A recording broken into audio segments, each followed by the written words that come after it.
Hey guys, thank you for watching the Slat Rock channel. If you're new here, don't forget to subscribe and hit that bell icon to get notified every time we post a new video. And if you've already done so, just make sure that it's still active. Here's your news for July 23rd, 2019. WWE's Raw reunion is officially in the history books, and did it live up to the expectations? Let's see.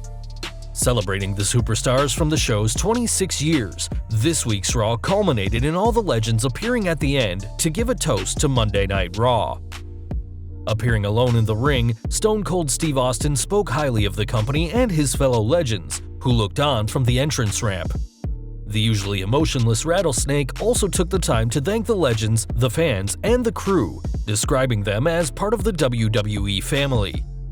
The Attitude Era star revealed that he'd had an eventful day to say the least, recording an episode of his podcast with Hulk Hogan, meeting up with old legends, and sharing some stories with Nature Boy Ric Flair. And yes, there was plenty of beer drunk during the day. Speaking of the beverage, Austin ended the show with a toast to Tampa, the United States, and the rest of the world as the legends joined him in the ring. An amazing moment that showed just how much fun WWE can be. The toast was perhaps the best segment during the entire 3-hour show, a show that had already had some historic moments and great matches. Austin had plenty of Steve Weisers to share with his fellow legends, and though plenty of people got soaked in the beer bash, notably Lillian Garcia, we're sure the former ring announcer wouldn't have had things any other way. A fantastic end to an otherwise average show. That being said, tonight's Raw definitely led to an increase in viewership. Though Austin's toast to WWE at the end of the show was a feel-good moment, there was plenty of shocks and surprises along the way, though perhaps the most shocking moment was seeing a current Impact Wrestling star appear in WWE. During a match between Rey Mysterio and Sami Zayn, Rob Van Dam appeared, flanked by the Hurricane, Kurt Angle, and Rey Mysterio, who watched intently to make sure that Zayn didn't try to leave during the match. This plan clearly worked, as Zayn would end up losing to Mysterio, who would defeat the former NXT champion with RVD's very own 5-star frog splash. What many fans really didn't understand, myself included, was why was RVD in his gear? According to PW Insider, Van Dam received special permission from Impact Wrestling to appear at Raw Reunion despite being under contract. A former world champion for both companies, RVD's presence on Raw was certainly welcome, as the athletic superstar was such a big part of the show for so many years. Despite being a part of the Alliance when he debuted back in 2001, Van Dam was always loved by the crowd, and this love would continue throughout his years on the Red brand. Though the idea of a contracted Impact Wrestling star appearing on Raw is shocking, Mr. Monday Night isn't the first superstar to do something like this. Earlier this year, Rhino appeared under a mask at Impact's Slammiversary pay-per-view despite being a WWE superstar, though the Man-Beast has said he intends to leave when his contract expires. According to PW Insider, Van Dam's contract with Impact runs through Bound for Glory this October, so don't expect the whole damn show to be appearing again on Monday Night Raw anytime soon. While WWE's Raw reunion ended well, this did not come easy, as the company apparently had to jump over many hurdles just to get the show together. According to Dave Meltzer, many segments for the reunion had to be changed at the last minute, reportedly due to medical not allowing the original plans to happen. While there's no word on what exactly was blocked by medical exactly, it can be assumed that it was due to the condition of some of the legends. As though many of them are still in incredible shape, it'll have been years, if not decades, since they last took a bump. WWE brought in tons of legends for the Raw reunion show, and we'll let you know what each returning star did. John Cena cut a promo, had a rap battle with the Usos, and then interacted with Rikishi. Rikishi cut a promo along with his sons, the Usos, and managed them to a win over the Revival.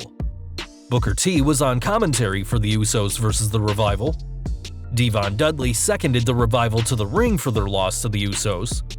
Tori Wilson talked backstage with Alicia Fox and Santino and was seen in the catering room later. Jillian Hall was also in the catering room. Christian was on commentary for the Viking Raiders versus Hawkins and Ryder, and did a WWE digital interview with Sarah Schreiber. Eric Bischoff was recruiting wrestlers to SmackDown in the catering room. Lillian Garcia handled ring announcing for the Viking Raiders versus Hawkins and Ryder. Jimmy Hart cut a promo backstage with Hulk Hogan in the catering room. Eve Torres gave Mike Kanellis parenting advice. Santino Marella spoke with Alicia Fox and Tori Wilson backstage before being run off by Drew McIntyre. Pat Patterson won the WWE 24/7 title from Drake Maverick, losing it to Gerald Briscoe. Gerald Briscoe won the 24/7 title from Pat Patterson and lost it to Kelly Kelly. Kelly Kelly won the 24/7 title from Gerald Briscoe. The Boogeyman spooked Drake Maverick backstage in the locker room. The Godfather showed up and danced with Charlie Caruso. He didn't say ho. Caitlyn spoke with Alicia Fox and Dana Brooke backstage and was in catering. Kurt Angle broke up an argument between Sami Zayn and Rey Mysterio, suggesting they have a match. He also kept Sami Zayn from running out on his match with Mysterio. Candice Michelle beat Kelly Kelly for the 24/7 title before losing it to Alundra Blaze. Alundra Blaze beat Candice Michelle for the 24/7 title and then sold the title to Ted DiBiase. Melina refereed two 24/7 title matches. Rob Van Dam, the Hurricane, and Sergeant Slaughter kept Sami Zayn from running out on his match with Rey Mysterio. The $1 Million Man, Ted DiBiase, bought the 24/7 title from Alundra Blaze, but lost it to Drake Maverick. Jerry the King Lawler provided commentary for AJ Styles versus Seth Rollins. DX, Triple H and Shawn Michaels, supported Seth Rollins and brawled with the Club. The Click and DX, Kevin Nash, Scott Hall, Road Dogg, and X-Pac supported the rest of DX and ran off the Club. Mick Foley got attacked by Bray Wyatt. Mark Henry stood on the stage for the Raw Toast. Hulk Hogan appeared for the Raw Toast and cut a promo. Ric Flair showed up for the Raw Toast alongside Hulk Hogan. Moving on, the WWE can be a difficult place to work backstage. It can also be extremely frustrating, as history has shown Vince McMahon will fire someone over a small infraction, and last week, two of the company's longest tenured writers were sent packing. A report by Pro Wrestling Sheet has revealed that SmackDown co-lead writer Steve Guerreri and Raw lead writer Steve Oppenheim have been let go. Guerreri was with the company since 2011, while Oppenheim joined in 2012 and worked in WWE's headquarters in Stamford. According to the reports, the termination of these two wasn't connected to Paul Heyman and Eric Bischoff, and Bischoff isn't set to take over on the Blue brand until later this week. Back to the Raw reunion now, and though many of the legends had a blast, one superstar who wasn't so lucky was Mick Foley, who fell victim to Bray Wyatt. During the show, the hardcore legend appeared in the ring to talk about his favorite moments, but was stopped when the lights went out and The Fiend appeared behind him. Adding insult to injury, Wyatt used Foley's own mandible claw finisher against him, causing the best-selling author to pass out in the ring while Wyatt's voice played on the speakers. Since his return last week where he attacked Finn Balor, Wyatt has shown no remorse for his actions, and though it seems that no superstar, past or present, is safe from the Eater of Worlds, this attack on Foley was easily one of the best segments during the entire 3-hour show.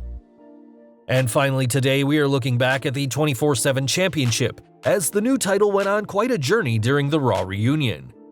From the moment R-Truth entered the arena, he was a wanted man, and it wasn't long until he was ambushed by Drake Maverick during an interview.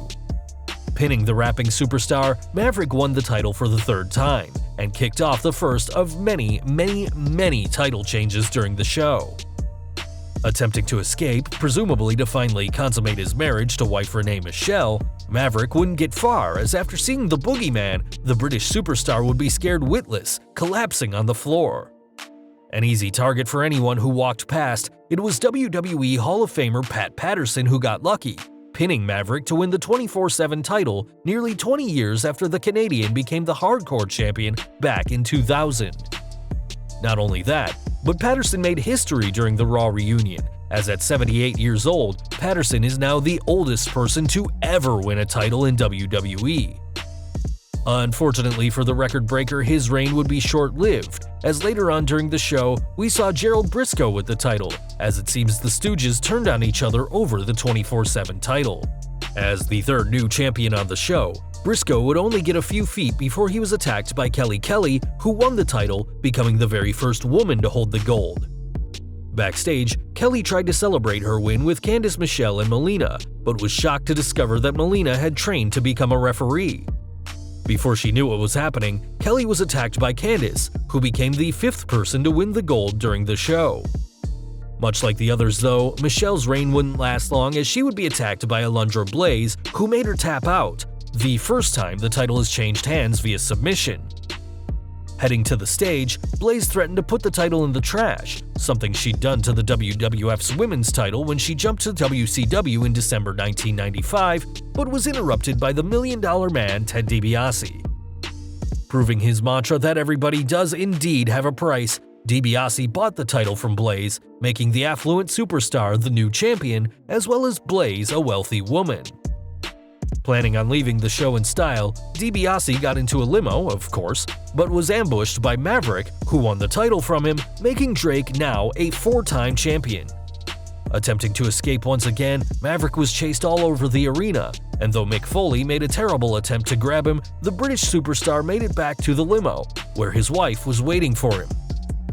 Unfortunately for the champion, Renee wasn't the only one waiting for him as R-Truth reappeared, and after attacking the British star, won the title for the 10th time, escaping the show with the title he had lost at the start, with Maverick's wife still in the limo. Like most weeks, the 24 title escapades were definitely a highlight to the show, as it seems fans have finally gotten behind the new title after some initial backlash. Having Truth somehow leave Tampa as champion was certainly a surprise, but it seems only a matter of time before the rapping superstar loses the gold one more time. So, what is the final verdict of WWE's Raw reunion? Well, obviously it was a massive event with some hits but many misses. It was fun to see the legends again, and Austin certainly did a great job at the end of the show with his toast. Though we've had a lot of good things to say about the show, we can't help but feel disappointed that WWE didn't do a big angle to keep fans tuning in next week. In addition, getting to see a stunner by Austin would have been good. Fans including us wanted KO and Austin to share the ring and give some stunners to some bad guys. Though many legends were there, only so many were actually used, as even top names like Ric Flair did little but just strut around, as it seemed WWE was ready to congratulate itself for just having legends appear, without giving many of them an actual reason to be a part of the show. Despite this though, it's clear that WWE and the legends were having fun, and while the show was objectively great, the company clearly has things they can improve upon if they do another reunion next year. Well guys, that's our news for today. Let us know your thoughts down in the comments below. If you like this video, don't forget to check out our previous video, 10 huge, shocking WWE 2019 rumors you need to know about. Also check out our other high-rated videos by clicking at the upper right-hand corner or down in the description field. Don't forget to hit that like button, hit that subscribe button, and the bell icon so you don't miss a single new video. You can follow us on Facebook and Twitter, and as always, thank you for watching.